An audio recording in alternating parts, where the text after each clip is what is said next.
सी मुस्कान, मुस्कान, मुस्कान, मुस्कान, मुस्कान।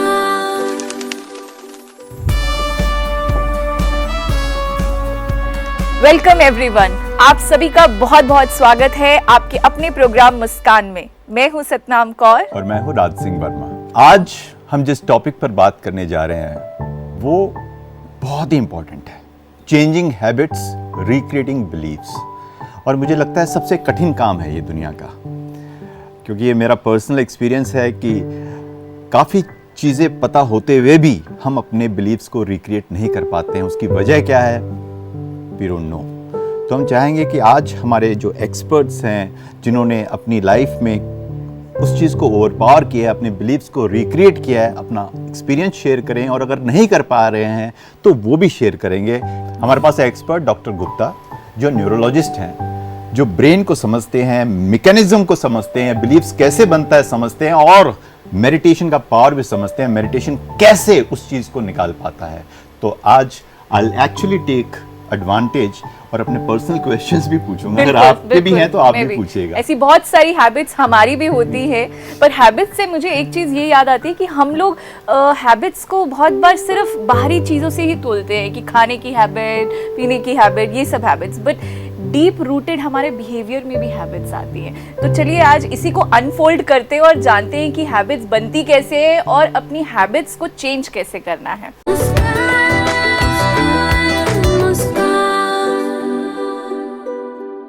तो शुरुआत करते हैं आज के प्रोग्राम की। स्वागत करते हैं हमारे आज के गेस्ट का। हमारे साथ है आज Gunjan Soneja ji, she is a international designer. Welcome ma'am. साथ में नैना सिंह धाकड़ जी, जो माउंटेनियर हैं। वेलकम। शुक्रिया। Om Shanti. And we have Anjali Arora ji, जो एक्ट्रेस हैं। वेलकम। हमारे साथ है doctor Swapan Gupta ji, he is a neurologist. Welcome sir. तो चलिए शो शुरू करते हैं। हमेशा की तरह let's see what the research team is saying. पुरातन ग्रंथों में नारी को नारायणी कहा गया है, क्योंकि वह एक जीवन में अनेक भूमिकाओं का निर्वहन करती है। उन सभी भूमिकाओं में सर्वश्रेष्ठ भूमिका है मां की। मां को जननी भी कहा जाता है। जननी अर्थात जन्म देने वाली। एक मां केवल हमारे शारीरिक स्वरूप को ही जन्म नहीं देती, अपितु सुसंस्कारों के माध्यम से हमारी जीवन दृष्टि को भी विकसित करने में महत्वपूर्ण भूमिका निभाती है। एक सुसंस्कृत महिला के संपर्क में आने वाले व्यक्ति में भी स्वतः ही कई गुणों का संचार होने लगता है, जैसे ममता का गुण, निस्वार्थ पालना व देखरेख का गुण, व निरंतर बिना रुके आगे बढ़ते रहने का गुण। हम सभी के भीतर अनेक प्रकार के संस्कार होते हैं। कुछ संस्कार हमें जन्म के साथ मिलते हैं, कुछ हम अपने परिवार व वातावरण से ग्रहण करते हैं। एक कार्य बार बार करते रहने से वो हमारी आदत बन जाता है, और फिर संस्कार। अतः संस्कार परिवर्तन में हमें अपनी आदतों पर भी ध्यान देना आवश्यक है। संस्कार सकारात्मक व नकारात्मक दोनों तरह के होते हैं। जैसे महिलाओं में मोह का संस्कार, जो उन्हें मानसिक व शारीरिक दोनों रूपों में कमजोर करता है। नकारात्मक संस्कार को हम सूक्ष्म चेकिंग व दृढ़ इच्छा शक्ति से परिवर्तित कर सकते हैं। इसमें राजयोग मेडिटेशन महत्वपूर्ण भूमिका निभाता है, जिसमें हम स्वनिरीक्षण करके परिवर्तन की ओर अग्रसर होते हैं।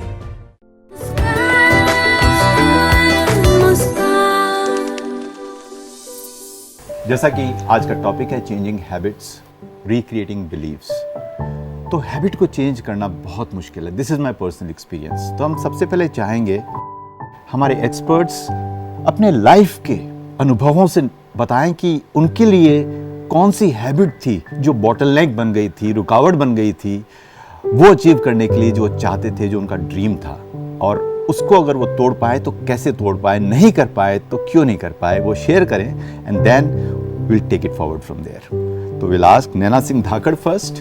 और माउंटेनियर अपना पर्सनल एक्सपीरियंस शेयर करें। नैना जी, आपका जवाब सुनने से पहले हम देखते हैं आपकी धाकड़ बायो। छत्तीसगढ़ के बस्तर की एक युवा और निडर पर्वतारोही नैना धाकड़ ने अपनी अविश्वसनीय पर्वतारोहण उपलब्धियों से दुनिया में तहलका मचा दिया है। उन्होंने केवल 10 दिनों की अवधि के अंदर दुनिया की 2 सबसे ऊंची चोटियों माउंट एवरेस्ट और माउंट लहोत्से पर चढ़ाई की और कई विश्व रिकॉर्ड तोड़ दिए, जिसके लिए उन्हें भारत की राष्ट्रपति श्रीमती द्रौपदी मुर्मू द्वारा तेनजिंग नोर्गे पुरस्कार से सम्मानित किया गया है। नैना स्वामी विवेकानंद की टीचिंग से प्रेरित रहती हैं और सोशल नॉर्म से मुक्त होकर अपने सपनों की जिंदगी जीने में विश्वास रखती हैं। अपने बस्तर गांव के लोगों में जागृति फैलाने के लिए वे विभिन्न स्थानों पर छोटी छोटी क्लासेस और लेक्चर्स आयोजित करती हैं। एक अलग स्थान पर वे अपने स्थानीय लोगों को कुछ माउंटेन एडवेंचर ट्रेनिंग देते हैं। वह हमेशा अपने मैसेज से लड़कियों को इंस्पायर करती हैं। बेटी नहीं है किसी से कम, बेटियों से ही मिलेगा देश को दम। जैसे मैंने माउंट एवरेस्ट और माउंट लॉस से क्लाइंब करना था।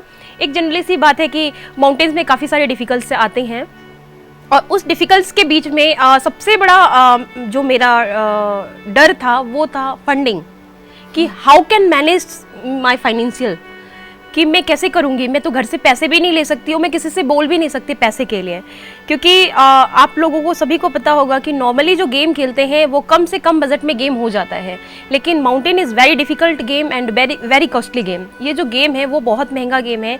इवन इसके पैर के नाखून से लेके सर के बाल तक के हर एक चीज़ को सेफ रखने के लिए पैसे इन्वेस्ट करना होता है। और मेरे पास एक बहुत बड़ा डर था कि मुझे ऊंचाई से डर लगती थी। सेकेंड थिंग थी मुझे ट्रैवलिंग से डर लगता था, और थर्ड ये था कि मेरे पास पैसे नहीं थे, बट एम बहुत बड़ा था। और उसी डर वाली हैबिट को, वो मेरी हैबिट बन चुकी थी क्योंकि वो डर मुझे बार बार पिंच करती थी, लेकिन मैंने उस बैड हैबिट को एक कन्वर्टेशन ट्रस्ट पे चेंज कर दिया। मतलब मैंने उसे बदला कि मैं किसी के विश्वास को, मतलब डर को विश्वास में जीतना बहुत डिफिकल्ट होता है। और फाइनली जब मैं 21 में इसके लिए मैं सेलेक्ट हुई, तो वो फंड कैसे रिलीज़ हुआ, कैसे मेरे पास आया, इवन मैंने उस जो हाइट से मुझे डर लगता था उस हाइट को मैंने कैसे क्लाइंब किया, इवन जो ट्रैवलिंग थी मैंने वो अकेले, मतलब 45 kg मैंने अपने बैग लेके बाय ऑन द वे सफ़र करना, क्योंकि फ्लाइट पे तो 45 kg इज़ नॉट पॉसिबल, और माउंटेन्स के गियर्स इतने महंगे और वेट होते हैं कि उसको मैं फ़्लाइट पे लेके भी नहीं जा सकती थी। तो मैं ऑन द वे जब बस्तर से निकली बाय बस, रायपुर तक आई 300 किलोमीटर, एंड वो जो जर्नी थी मेरे लाइफ का बहुत डिफ़िकल्ट जर्नी था, क्योंकि जब किसी का सपोर्ट नहीं होता और उस बीच में आप सफ़र कर रहे होते तो वो बहुत डेंजरस होता है हमारे लिए। और मेरे पास ऑन द केस था, कहते हैं ना कि ज़्यादा पैसे, लॉकडाउन का समय था और कोविड से बाहर ही आए थे, वो भी एक डर वाला हैबिट था मेरे पास। जो बिहेवियर में बैठा वो दूसरे डर में चेंज हो चुका था कि मैं कैश लेके बाहर जा रही हूँ, ऑन द वे जा रही हूँ, हो सकता है किसी को पता चले, मुझे काट के मेरे पैसे निकाल ले, या बस ये एक चीज़ था। तो मैंने बिल्कुल कपड़ों के नीचे उस बैग पे डाला था और बेफिक्र थी। मैंने कहा जो भी होगा वो वहाँ तक मुझे लेके जाएगा। जब मैं बॉर्डर पे पहुँची सुबह के 4 बजे, सुनौली बॉर्डर, जब इंडिया एंड नेपाल का बॉर्डर है, तो वहाँ मुझे आर्मी वालों ने पकड़ लिया। उन्होंने मेरी बहुत अच्छे से क्लास लगा दी।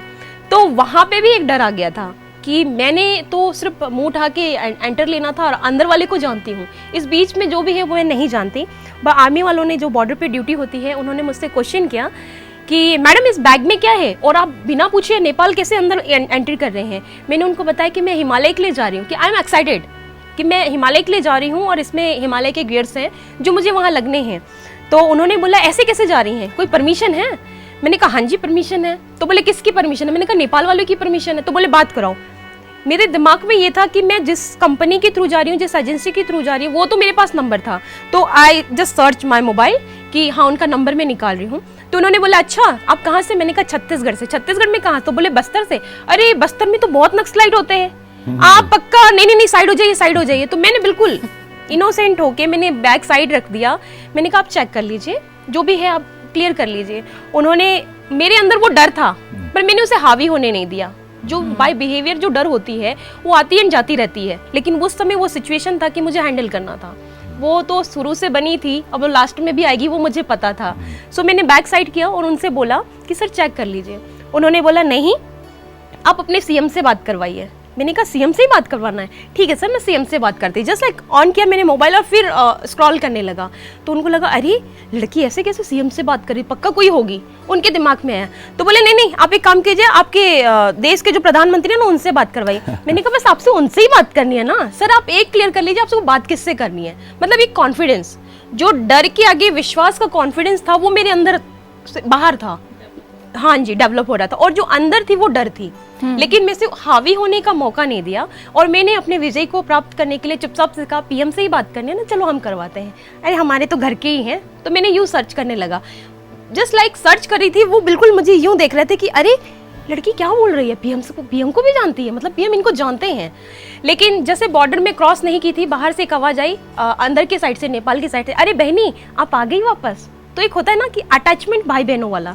मैं नेपाल एक बार जा चुकी थी और कुछ दिन पहले, तो एक जो कैब वाले ड्राइवर्स होते हैं उन्होंने मुझे बहन करके उच्चारण किया और मुझे अंदर लिया, बोले बहन ये है हमारे घर की, उन्हें आने दीजिए। सो उसके बाद जब मैंने 28 मई को जब मैं रात के 11 बजे सो रही थी, इत्तेफाक ऐसा हुआ कि मौसम ने मात दे दी और एवलांच आ गया। जिस टेंट में मैं सो रही थी उस टेंट को बिल्कुल दबा दिया था, और जब स्नोफॉल और कंटिन्यू व्हाइट हाउस और वो जो एवलांच आया था जो मुझे दबा दिया, जस्ट लाइक मैं यूँ सोई हुई थी, ऐसा लगा कि अब मैं नहीं बचूंगी। एंड मैंने अपनी माँ को याद किया, एकदम गरम गरम से आंसू, मैं फिजिकली टोटली मर चुकी थी, मेरी बॉडी सुन हो गई थी, और मैंने ऐसे हाथ रख के कहा शायद माँ मैं घर ना लौट पाऊँ, अपना ख्याल रखना, मैंने आपके सपने पूरे नहीं किए, छत्तीसगढ़ राज्य का सपना पूरा नहीं किया, उसके लिए मैंने माफ़ी मांगा। बट कहते हैं ना कि ईश्वर अगर साक्षात रूप से आपके साथ है तो वो हमेशा सपोर्ट करते हैं। एक विंड का चलना, जो प्रति आवर 70 से 80 की स्पीड में विंड चलती है, वो विंड का चलना, टेंट का खड़े होना, मेरा उठ के बैठ जाना मेरे लिए एक सरप्राइज था। मैंने सोचा कि वो एक चमत्कार था और साक्षात भगवान मेरे साथ है, वहाँ पे ईश्वर मेरे साथ है। मैंने कहा यस जाएगी, पर झंडा गाड़ के ही जाएगी, वो सिर्फ नैना सिंह धाकड़ की जाएगी। ये एक दिमाग में बैठ गया था और मैंने उस डर को हटाया और बस क्लाइंब के लिए निकली। एंड 1 जून 2021 को मैं टॉप ऑफ द वर्ल्ड पे थी। आई कैन नॉट बिलीव कि मैं उस समय क्या थी, क्यों थी, कैसी थी।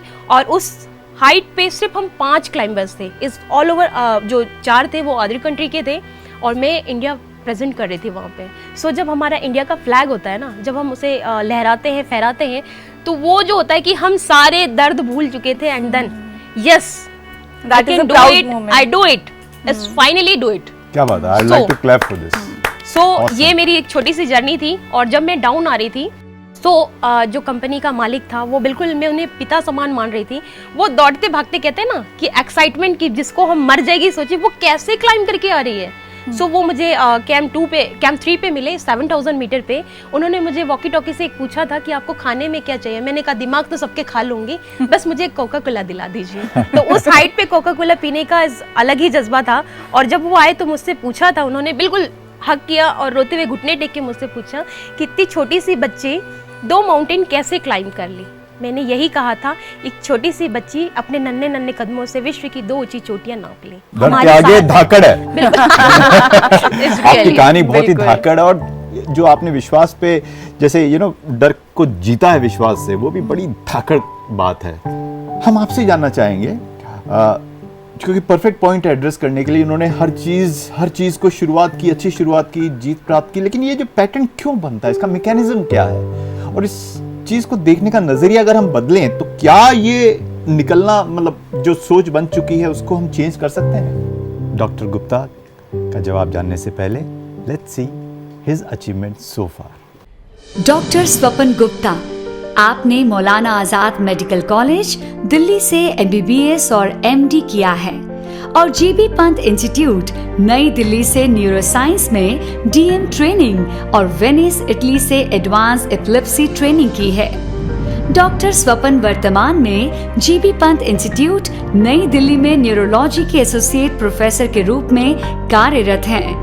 हमारे थॉट्स, फीलिंग्स, एक्शन के पीछे के विज्ञान, साथ ही साथ relation between modern neuroscience, spiritual knowledge और राजयोग लाइफस्टाइल की प्रैक्टिस पर आपका गहरा अध्ययन है।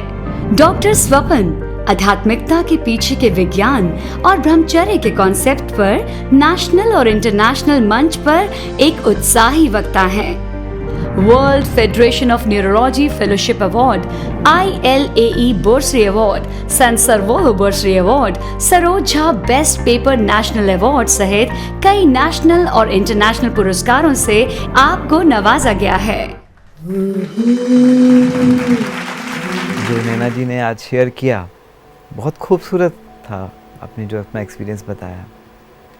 हमारे माइंड में, जिसको हम मन कहते हैं मन में ही डर होता है, मन में ही कॉन्फिडेंस आता है। करेक्ट। आज हम मन को समझेंगे, मन है क्या चीज़। तो जो दिल होता है ना, ये जो दिल है ये तो केवल ब्लड को पंप करता है, लेकिन जो असली दिल है, जो इमोशंस का दिल है, वो यहाँ होता है। इसको पहले भी हमने एपिसोड में देखा, जिसको हम अमिगडाला कहते हैं। दो तरह के मन आप सब लोग जानते हैं, कॉन्शियस माइंड, सब कॉन्शियस माइंड, चेतन मन, अवचेतन मन।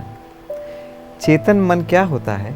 वो हमारे प्री फ्रंटल कॉर्टेक्स, फ्रंट मतलब आगे के हिस्से में यहाँ होता है, वो इंटेलिजेंट माइंड कहते हैं उसको। वो लॉजिक से काम करता है। तो एक माइंड है लॉजिकल माइंड, जो प्री फ्रंटल कॉर्टेक्स से आया। दूसरा माइंड है इमोशनल माइंड, जो अमिगडाला से आया। और वो इमोशनल माइंड जो है वो ज़्यादा पावरफुल है, अवचेतन मन ज़्यादा पावरफुल है चेतन मन से। या अध्यात्म में भी कहते हैं, फिलॉसफी में भी कहते हैं, लेकिन साइंस के माध्यम से समझें तो एक अमिगडाला, एक प्रीफ्रंटल कॉर्टेक्स। अमिगडाला जो इमोशनल माइंड है, इमोशनल माइंड कंट्रोल करता है लॉजिकल माइंड को। आपने सुना होगा लव इज ब्लाइंड, सुना है? और ये सच बात है, प्यार अंधा ही होता है। कैसे? कैसे?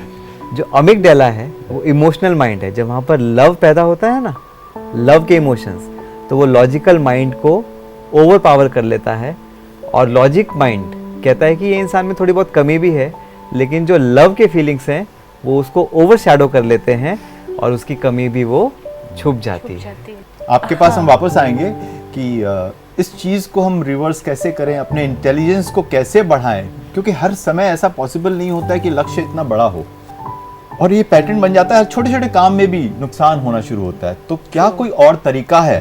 क्योंकि हर समय लक्ष्य इतना बड़ा और जीवन को चलाना, मतलब मुझे लगता है प्रैक्टिकल नहीं है। तो क्या हम नॉर्मल लाइफ में हर रोज कुछ कार्य कर रहे हैं और वो जो पुराना डर हमेशा हर चीज में आ रहा है, उसको क्या हम ओवर पावर कर सकते हैं किसी तरीके से? हम जानेंगे कुछ समय बाद, लेकिन उससे पहले हम सुनते हैं गुंजन जी की कहानी। गुंजन सुनेजा, आप एक फैशन डिजाइनर हैं जिन्होंने लंदन, मिलान और पेरिस की नॉर्थगम यूनिवर्सिटी सहित प्रेस्टीजियस संस्थानों से इंटरनेशनल डिग्रीज हासिल की। आपने जॉर्जिया, अरमानी जैसे प्रसिद्ध ब्रांड्स के साथ काम किया। गुंजन सुनेजा को भारत सरकार द्वारा एक कोरोना योद्धा के रूप में मान्यता दी गई है, जो कि कोविड-19 महामारी के दौरान उनके योगदान को दर्शाता है। आप अपने इनोवेटिव कार्यों के लिए जानी जाती हैं और भारत में पेटेंट प्रिंट के साथ बेबी एंड बम्प के कॉन्सेप्ट को पेश करने वाली आप काशी की अंतर्राष्ट्रीय डिजाइनर हैं। गुंजन जी ने निस्वार्थ भाव से 100 से अधिक इंटर्न कन्याओं और 100 से अधिक कारीगरों को प्रशिक्षित किया है। जीवन की कई कठिनाइयों के बावजूद आपने राज योग मेडिटेशन की प्रैक्टिस द्वारा अपने अंदर एक पॉजिटिव चेंज लेकर आई, जिससे आपको अपने करियर में बहुत लोकप्रियता और सफलता मिली और साथ ही साथ आप युवाओं के लिए एक मिसाल कायम कर रही हैं।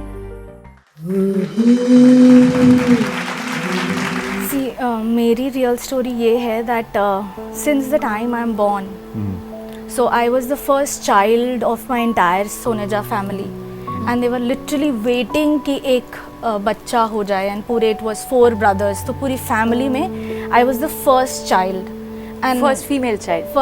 I was the first child of the family. Opened my eyes, more than my mother I was close to my father. तो मुझे बचपन से अपने पापा की बहुत ज़्यादा हैबिट थी। तो जब मैं बड़ी होने लग गई तो कुछ ना इंसिडेंट्स हुए लोगों के, हमारे फ्रेंड्स की फैमिली में, where they lost their father. तो मुझे बहुत डर लगने लग गया कि अगर मेरे साथ ऐसा हो गया कभी तो मैं तो जी नहीं पाऊंगी। सो मैं रात को उठ के, like when I was in class 12th and 11th and all that, so मैं कई बार ना 1-2 बार अपने डैड को रात को जाके उठाती थी इंटेंशनली कि मुझे ना भूख लग रही है, मैं पढ़ाई कर रही हूँ ना, तो प्लीज़ ब्रेड बटर बना दो and all that, and used to get up at 2 o'clock and start making. तो मुझे लगता था कि okay he is fine, but because ऐसे आपने बोला नहीं, हम डर को कई जगह जीत सकते हैं, लेकिन जो आपकी डेस्टिनी में है वो आप उसको जीत नहीं सकते। तो 2019 में वन फाइन डेट संडे को हम लोग घूम के आए, and Monday morning he was a meditator, he used to meditate in the morning, and then he just said कि I am feeling uneasy, so we, क्योंकि हमारा इतना डर था, तो we said we'll immediately take a chartered plane and we'll take you to Delhi। और वहाँ से हम पूरा चेकअप वेकअप करा के वापस आए, एंड देन डॉक्टर सेड कि आप बिल्कुल टेंशन मत लो, 15 साल तक तो कुछ नहीं हो सकता। सो आई बिकेम मोर रिलैक्स्ड कि हाँ 15 साल तक कुछ नहीं हो सकता, हम इतनी बड़ी चीज़ों से होके आए हैं। We even called a doctor from London, so it's all fine, क्योंकि मुझे लगता था बस आप सही रहो। But one fine day he just got up and he had some pain in the heart and he died. Oh, after how much time of that incident? 1 month. Oh my God. जब हमें doctors ने लिख के दिया था कि कुछ नहीं हो सकता है। हाँ। And what was the cause diagnosed? Cardiac arrest. Cardiac arrest, okay. तो जैसे ही उनको कार्डियक अरेस्ट हुआ, मुझे लगा कि मैंने तो कभी लाइफ सोची ही नहीं थी इनके बिना। एंड और जैसे ही उनकी वो जो बोलते हैं हम बॉडी को घर लेके आए, तो जितने आसपास लोग थे, everybody started telling me you are finished, you are finished, अब तुम क्या करोगी, तुम्हारे तो डैड ही चले गए, अब तुम क्या करोगी। और मैं हमेशा अपने डैड को एक बोलती रहती थी कि अगर आपको कुछ हो गया ना तो मैं सुसाइड कर लूँगी, तो आप मुझे कभी छोड़ के जाना मत। तो वो मुझे, उनका इतना ज़्यादा इमोशनल अटैचमेंट था कि वो मुझे बोलते थे ठीक है कर लेना, बिकॉज मुझे भी पता है कि तुम मेरे बिना नहीं रह पाओगी। So how did you overcome from this fear? Like ये लॉस से कैसे आपने? हाँ, तो जब मैंने उसके बाद सुसाइड कर, I attempted a suicide also and I was in coma for 72 hours। Then all doctors said कि if she will get up also, तो या तो उसका ब्रेन डेड होगा और या तो उसका बॉडी का कोई पार्ट डेड होगा। But there was miraculously nothing happened and I came out as I went, मतलब कुछ हुआ ही नहीं, जैसे कुछ अफेक्ट ऐसा कुछ। देन मुझे एक टाइम पे लगा कि maybe God wants me to do something, because मैंने ट्राई तो अपनी तरफ से किया, बट स्टिल वो फिर उसके तुरंत बाद कोविड आ गया। तो मुझे ना रोशनी से डर लगता था, मुझे अच्छे कपड़े पहनने से डर लगता था, मुझे अच्छा खाना खाने से डर लगता था। तो मैंने 1.5 साल अपने रूम की लाइट्स ही नहीं ऑन करी, और मैं अपने कमरे के बाहर ही नहीं निकली कि मैं बाहर जाऊँगी तो मुझे पापा नहीं दिखेंगे तो। And then I started getting addicted to the pills and everything. तो मुझे PLR वाली ने भी बोला कि आपके तो डेस्टिनी में ही लिखा हुआ है सुसाइड करना, बिकॉज आप पिछले 2 जन्मों से करते आ रहे हो, तो आपको भी इस जन्म में तो आप करोगे ही करोगे, विच इज़ वेरी ऑब्वियस। वो पैटर्न रिपीट हो रहा है। और अगर फिर उसने एक चीज़ और बोली कि एक बहुत ये 1% लोगों के साथ होता है, बट हमारा काम है आपको बताना। मैं आपको बता देती हूँ कि अगर आप अपना ये संस्कार, जो कभी संस्कार कभी चेंज होते नहीं है, तो 1% चांसेस होते हैं कि अगर आपने इस लाइफ में सर्वाइव कर लिया तो you will be an example for millions, and आपका जो ये पैटर्न चला आ रहा है ना वो ब्रेक हो जाएगा। And then I said no boss, I need to change it. पिछले 3 जन्मों के संस्कार हो या 10 जन्म के संस्कार हो, मैं तो चेंज करके रहूँगी, और मैं इतना अच्छा अपने बिजनेस को लेके जाऊँगी, इतना अच्छा अपनी लाइफ को लेके जाऊँगी। I will become so spiritually strong, mentally strong, physically strong, कि लोग मुझे बोलेंगे कि परवरिश हो तो ऐसी और बाप बेटी का रिश्ता हो तो ऐसा। Very nice. And then I started, and now I am number 1 brand in Varanasi and across UP. Now those media people only जिन्होंने एक खबर छाप दी थी कि एक बिजनेसमैन की बेटी ने ऐसा करा, and stall, because when you are in a known family तो आपकी हर चीज़ पब्लिसिटी बन जाती है। आज मेरे ऊपर एक मूवी भी बनी थी एक चैनल पे, how did papa's princess survive. Nice. आपकी बहुत हार्ट टचिंग स्टोरी है। हाँ। और बहुत इंस्पायरिंग स्टोरी है एक्चुअली। हम भी अपनी डेली लाइफ में ऐसी बहुत सारी चीज़ों से अटैच हो जाते हैं। इनफैक्ट जैसे उनके इसमें देख रहे थे कि हमारे जो अंदर के नेगेटिव थॉट्स है वो एक हैबिट्स बन जाते हैं। इनके इसमें देखा कि हैबिट्स बन गई थी पापा पे डिपेंड होने की। तो इन जनरल ऑल्सो बहुत बार हम लोगों के आदी हो जाते हैं, हमें लोगों की आदत हो जाती है अपनी लाइफ में। तो डॉक्टर साहब, यहाँ पर मैं आप ही से पूछना चाहूँगी कि ये जो आदत होती है ये बहुत स्ट्रांग होती है, क्योंकि हम उन पर डिपेंड हो जाते हैं अपनी हर खुशी के लिए। तो ऐसे बहुत सारे दर्शक है जो देख रहे हैं, तो इस चीज़ से, इस पैटर्न से हम कैसे निकल सकते हैं? देखिए, जब हम लाइफ में कुछ भी होता है या डिसीज़न लेते हैं, हम जब डिसीज़न लेते हैं और जो हमें एडवाइस करने वाले होते हैं उनके डिसीजंस में डिफरेंस क्यों होता है? हमें जब किसी को एडवाइस करना होता है तो हम बिल्कुल लॉजिकली सोचते हैं। आपके केस में उन्होंने बताया कि नहीं ये क्या हो गया, ठीक है पापा ही तो गए हैं, लाइफ थोड़ा ना ख़त्म हो गई है, लेकिन आप नहीं सोच पा रहे थे ऐसा। यही चीज़ अगर आपकी फ्रेंड के साथ होती तो आप उसको यही एडवाइस करते हाँ। कि कोई बात नहीं, जो आया है वो जाएगा, आपकी लाइफ चलेगी आगे। करेक्ट। ये डिफरेंस क्यों है? इसमें कॉन्सेप्ट आता है रूमिनेशन का। रूमिनेशन। ओके। इसके ऊपर डॉक्टर पिज़ागली डिएगो ने बहुत काम किया है, उनको इसके ऊपर प्राइज़ भी मिला। कॉन्सेप्ट ये कहता है कि जो आपका इमोशनल सेंटर है, अगर उसमें नेगेटिव इमोशंस हैं तो वो आपके लॉजिकल माइंड को नेगेटिवली इफ़ेक्ट करेगा और उसको सोचने नहीं देगा लॉजिकली। ओके। और साथ में इसका रिवर्स भी ट्रू है। अगर आपका इमोशनल माइंड पॉजिटिव है, उसके अंदर फीलिंग्स हैं लव की, कॉन्फिडेंस की, डिटर्मिनेशन की, तो वो लॉजिकल माइंड को ऊपर लेके जाएगा और उसको अच्छे से काम करने देगा। इमोशनल माइंड नेगेटिव होने का आपका क्या मतलब है डॉक्टर साहब? Right. थोड़ी क्लियरिटी चाहिए। Right. Emotions, any negative emotion जिसमें हम grief, sadness, lack of confidence, मैं कुछ नहीं कर सकती, मेरे साथ तो गलत ही होता है, मेरे साथ ये हादसा हो गया, मेरी लाइफ में कुछ नहीं बचा, जिसको हम कहेंगे कि हमारी लाइफ अब बिल्कुल डूम में चली गई है, सब अंधकार अंधकार हो गया है। एनीथिंग जो हमारी पावर, एक्चुअली में कॉन्शियसनेस, सोल पावर को जो डिप्लीट करे, वो नेगेटिव इमोशन है। जितने भी बड़े लोग हैं उन्होंने अपने फेलियर्स को ओवरकम किया, या तो सोर्स ऑफ इंस्पिरेशन वो खुद बने जो हम डिस्कस करेंगे, या कोई और बना, जैसे एडिसन के केस में उनकी मदर बनी। तो लॉजिकल माइंड वही था उसका, लेकिन इमोशंस की ये पावर है। The power of emotional mind to increase the power of logical mind और decrease the power of logical mind. तो इसीलिए इससे हमें क्या मैसेज मिलता है? हमें खुद के लिए भी या दूसरे के लिए भी हमेशा पॉजिटिव इमोशंस ही उसको देने हैं, उससे उसका लॉजिकल माइंड काम करेगा। तो इसके ऊपर थोड़ी सी और क्लियरिटी जानना चाहूँगी मैं, लेकिन उससे पहले हमारी जो चौथी गेस्ट है Anjali ma'am, she is a very good actress, तो हम आपका भी अनुभव आपकी जर्नी के थ्रू जानना चाहेंगे। अंजलि जी का जवाब जानने से पहले देखते हैं हम अंजलि जी की आज तक की कहानी। अंजलि अरोरा एक टीवी सीरियल एक्ट्रेस हैं। आपने दिल्ली में 5 साल दूरदर्शन के सीरियल्स जैसे एक अनार 100 बीमार और बंधन करने के बाद मुंबई प्रस्थान किया और सुप्रसिद्ध टीवी सीरियल शक्तिमान से आपकी पहचान बनी। 2017 में अचानक बेटे की डेथ से आप बहुत टूट गई थी, लेकिन 2018 में ब्रह्मा कुमारी से जुड़ने पर स्पिरिचुअल नॉलेज और मेडिटेशन की सहायता से आपके जीवन ने बहुत अद्भुत रुख ले लिया। आप निस्वार्थ भाव से कई ब्रह्मा कुमारी सेंटर्स पर अपनी सेवाएं भी दे रहे हैं। इसके अलावा आपने कई और सोशल वर्क्स भी किए हैं और आपको कई अवार्ड्स भी मिले हैं। बोलना तो मुझे कुछ और था, लेकिन इन स्टोरीज से निकल के कुछ और आ रहा है। जी। एक बारी क्या हुआ, एक्चुअली मैं बहुत शुरू से ही, बचपन से ही बहुत नटखट रही हूँ, और हर जगह मतलब नटखटपना तो ऐसा कि एक मैच्योरिटी लेवल तो था ही नहीं। दोनों बच्चे भी हो गए थे, तब भी मैं बहुत नटखट थी, ऐसे लगता था मुझे जैसे मैं बच्ची ही हूँ।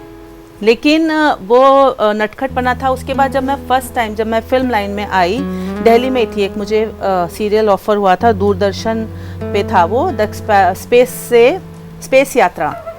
तो उसकी रिहर्सल्स होती थी, तो मेरे हस्बैंड मुझे लेने आए थे रिहर्सल्स करने। हम डायरेक्टर के घर जाते थे, मेरे हस्बैंड मुझे लेने आए। वापसी में लेट हो गए थे, करीब 10 बज गए थे, और उस समय मोबाइल फ़ोन्स भी नहीं होते थे। लेने आए, रास्ते में हम पेट्रोल पंप पे रुके, हम पेट्रोल डलवाने गए तो कार्ड दिया तो कार्ड काम नहीं किया, और बाई चांस हमारे पास कैश नहीं था, और उस समय वो सब तो नहीं, मोबाइल ही नहीं थे, तो गूगल जीपे वगैरह का तो मतलब ही नहीं है। तो उस समय कुछ वो जो स्टाफ था जो पेट्रोल डाल रहे थे, वो थोड़े बदतमीजी करने लग गए और आपस में झगड़ा वगड़ा हो गया। झगड़े में वो बोले कि मालिक के पास चलो। मालिक अंदर अपने केबिन में, पेट्रोल पंप का जो ओनर था वो अंदर बैठे थे, और वो उनके कुछ फ्रेंड्स भी थे, और वो लोग ड्रिंक कर रहे थे। बात बहस में इतनी बढ़ गई कि उनके पास पिस्टल थी, उन्होंने पिस्टल निकाल ली और मतलब लिटरली ये था कि एक मोमेंट ऐसा था कि वो गोली चलाने वाले थे। उस समय कुछ सिचुएशन ऐसी थी, मैं भी उस समय मतलब चाहे मतलब मेरे बच्चे दोनों हो चुके थे लेकिन मैं मैच्योरिटी लेवल मेरे में इतना नहीं था और हम बोल भी रहे थे कि नहीं आप मेरी, वो मेरे हस्बैंड ने बोला मेरी अंगूठी रख लो, घड़ी रख लो, हम सुबह आके पैसे दे देंगे। बट उनका कुछ लेवल ही अलग था क्योंकि ड्रिंक किए हुए थे तो उनको तो कुछ समझ में आ ही नहीं रहा था। तो बस वो सिचुएशन ऐसी थी कि बच गए हम, मतलब कुछ एक मोमेंट आया, कोई आया उसने समझाया, फिर उन्होंने बोला चलो ठीक है आप पैसे ही मत दो। लिटरली ऐसी सिचुएशन भी आ गई, आपस में मिलजुले आप बैठो हमारे साथ खाना खाओ, मतलब एंडिंग इस तरह से हो गई। लेकिन कहीं ना कहीं, ये तो एक बात इसलिए बता रही हूँ, कहीं ना कहीं सबकॉन्शियस में मेरा ये हो गया होगा, आई डोंट नो, मुझे नहीं पता चला कि शायद गुस्सा हावी हो जाता है लोगों पे। अब वो पता नहीं कैसे डेवलप हो गया। मेरे कभी भी कुछ भी हो, जैसे एक बारी मार्केट में जा रहे थे दिल्ली में राजेंद्र नगर में, एक ट्रक वाले ने हमारी गाड़ी को कुछ ऐसे किया, उसने मेरे हस्बैंड को रोक लिया आगे, जैसे हमने रोकते हैं ना, वो कैसे गाड़ी चला रहा है ये वो, ऐसे दिल्ली में तो वैसे भी 1 सेकंड लगता है, मुंह पे फटाक गाड़ी आ जाती है। तो उसने मेरे हस्बैंड को ऐसे यूं पकड़ लिया और मैंने कहा तेरी हिम्मत कैसे, तूने मेरे हस्बैंड को, मतलब मुझे लगता था कि मतलब मैं आदमी बन चुकी हूँ ऐसी, मतलब वो कब मैं बनी मुझे नहीं पता। मैंने बोला तूने इनको हाथ लगाने की हिम्मत कैसे की। मैंने पकड़े उसके कॉलर, 2-4 थप्पड़ जड़ दिए क्योंकि पता ही नहीं चला मुझे मैं कब ऐसी बन गई। और वो डर गया क्योंकि मैं एक लेडी थी ना, डर गया। मैंने फिर लोग भी इकट्ठे हो गए, फिर कैसे वो सिचुएशन से निकल गए। अब ये चीज़ ना मेरे में डेवलप होती गई। लॉकडाउन में मेरे ना पाँव में कुछ प्रॉब्लम हुई थी, फ्रैक्चर आया था, उसके बाद मेरे बैक में भी प्रॉब्लम आई। अब सब डॉक्टर्स वगैरह बंद थे तो मैं जा रही थी गाड़ी में और हड्डियों वाले के पास गई, वो बंद था, तो मैं दूसरे रास्ते से जाके दिखाने जा रही थी डॉक्टर को। तो रास्ते में नाका था, पुलिस वालों ने रोक लिया, तो वो बहुत बड़े लेवल का नाका था। तो उन्होंने सेम वो हादसा हुआ जैसे एक बार पहले हुआ था मेरे हस्बैंड से वो, तो उन्होंने बोला ओए कहाँ जा रहे हैं, तो मैंने उसकी वीडियो बनाई। पुलिस वाले ने मेरे हस्बैंड से ऐसे बदतमीज से बात की, गाड़ी साइड करो, गाड़ी साइड करो, और मैंने उनकी वीडियो बनाई। अब यहाँ पे हुआ, वीडियो बनाई तो उन्होंने मेरा मोबाइल खींच लिया। अब मैं भी गुस्से में हाइपर एकदम, और मेरा पैर लंगड़ा के निकल रही हूँ, सांस वो हो रहा है, मेरा मास्क भी लगाया था गाड़ी में, सांस फूल रहा है।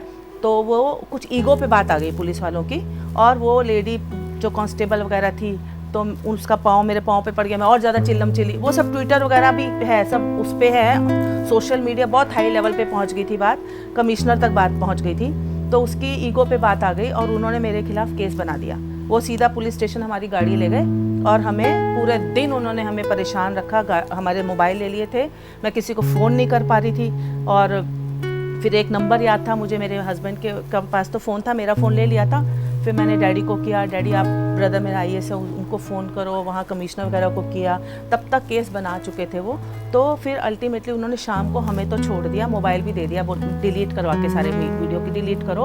और फिर उसके बाद मोबाइल गाड़ी हमारी सीज कर दी थी। लेकिन फिर रात में फ़ोन आया कि सुबह अपनी गाड़ी लेके जाओ। लेकिन मुझे ये एहसास हो कि वो थोड़े से मोमेंट में अगर मैं गुस्सा नहीं करती। अब अल्टीमेटली क्या हुआ, लॉकडाउन हुआ ख़त्म, केस की डेट पड़ी, वकील किया, पैसे दिए उसको। अब वो केस गवर्नमेंट की तरफ से ख़त्म हो गया क्योंकि सभी बहुत कुछ हुआ था लॉकडाउन में।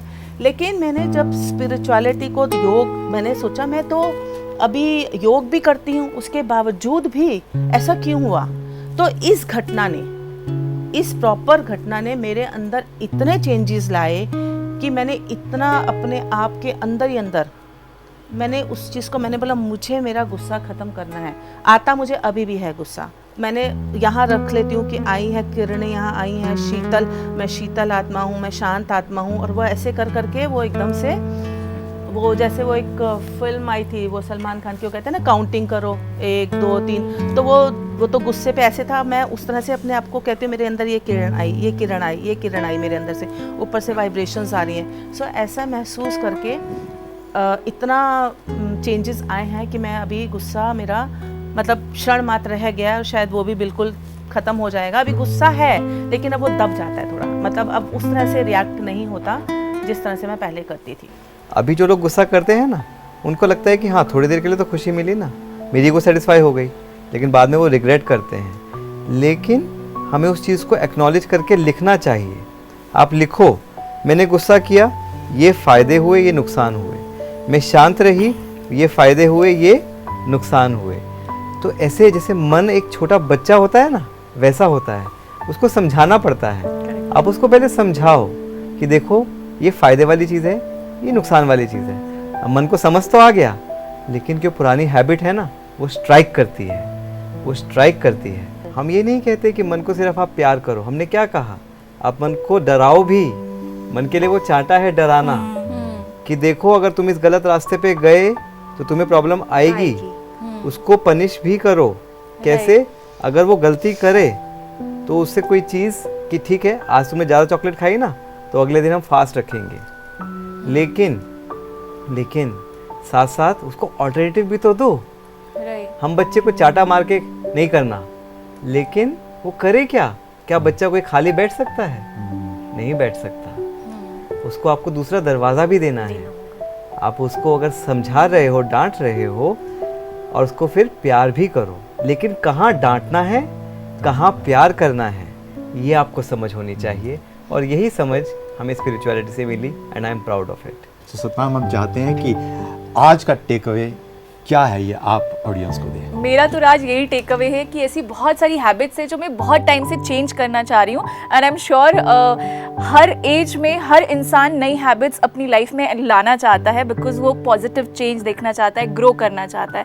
तो आज जो मैंने टेक अवे लिया वो यही कि मुझे अपने लॉजिकल माइंड और इमोशनल माइंड में एक बैलेंस क्रिएट करना है। इमोशंस को भी नज़रअंदाज नहीं करना है, और लॉजिक माइंड से अपने आप को समझाते हुए, अपने इमोशंस को कंट्रोल करते हुए मुझे अपनी हैबिट्स चेंज करनी है। और एफर्मेशंस इसमें मुझे लगता है बहुत स्ट्रॉन्ग किरदार अदा करता है। जब हम अपने आप को पॉजिटिव चीज़ें बोलना स्टार्ट करते हैं, ना चाहते हुए भी बोलिए, बिल्कुल बोलिए, मैं कर सकती हूँ, मैं करूँगी और मैं करके दिखाऊंगी। ये एफर्मेशंस जब हम रेगुलर अपनी लाइफ में एक प्रैक्टिस में ले आते हैं, तो कोई भी आदत हम अपनी लाइफ में चेंज कर सकते हैं। तो इसी पॉजिटिव नोट के साथ यही आशा करते हैं कि आप भी अपनी लाइफ में चेंज लेकर आएंगे। फिर मिलेंगे अगली कड़ी में। नमस्कार।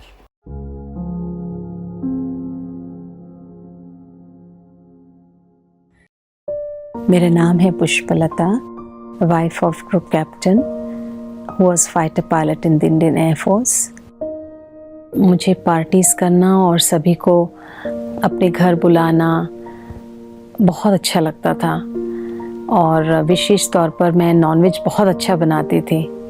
इनफैक्ट कई लेडीज़ मुझसे रेसिपीज़ भी ले जाती थी।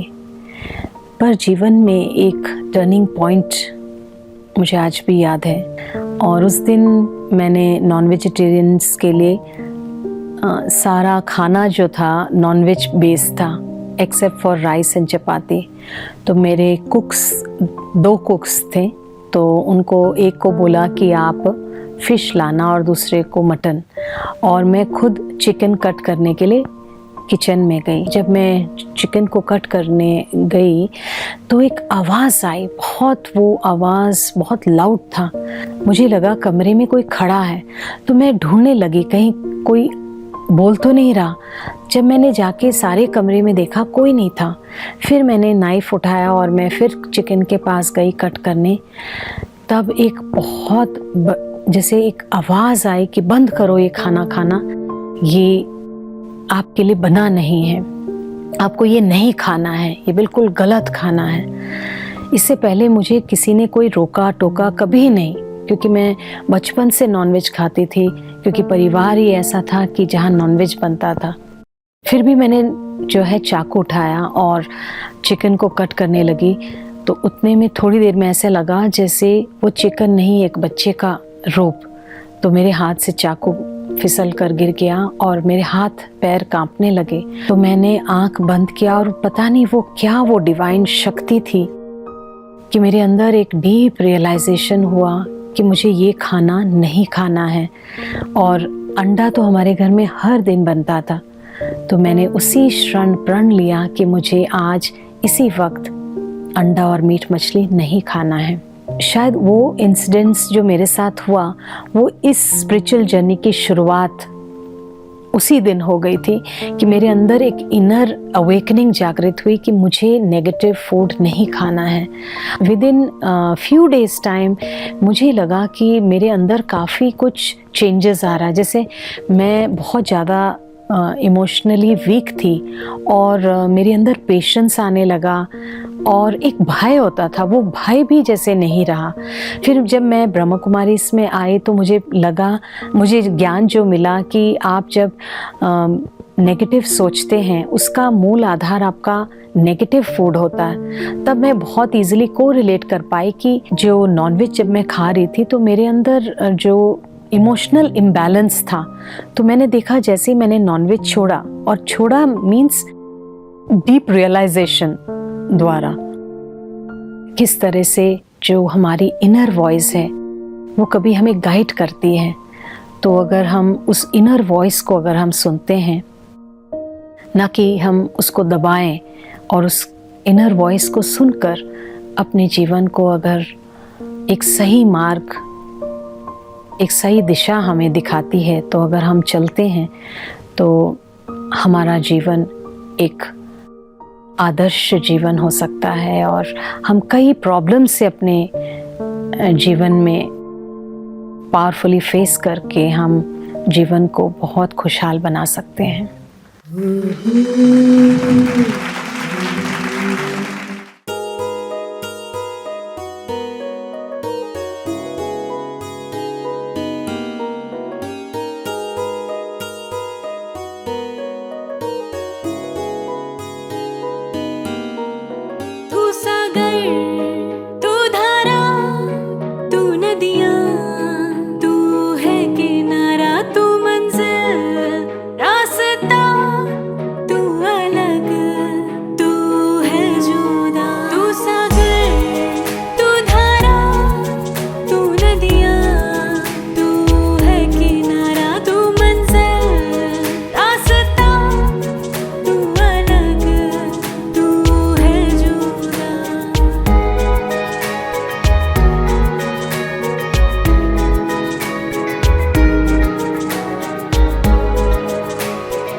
पंख नए लगा के तू वक्त से आगे जाके तू सपनों की उड़ान भर, ख्वाबों को सच तो कर।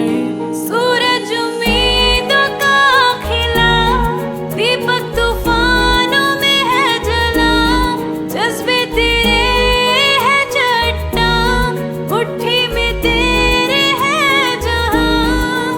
तू सागर, तू धारा, तू नदियाँ, तू है किनारा, तू मंजिल, रास्ता, तू अलग, तू है जुदा।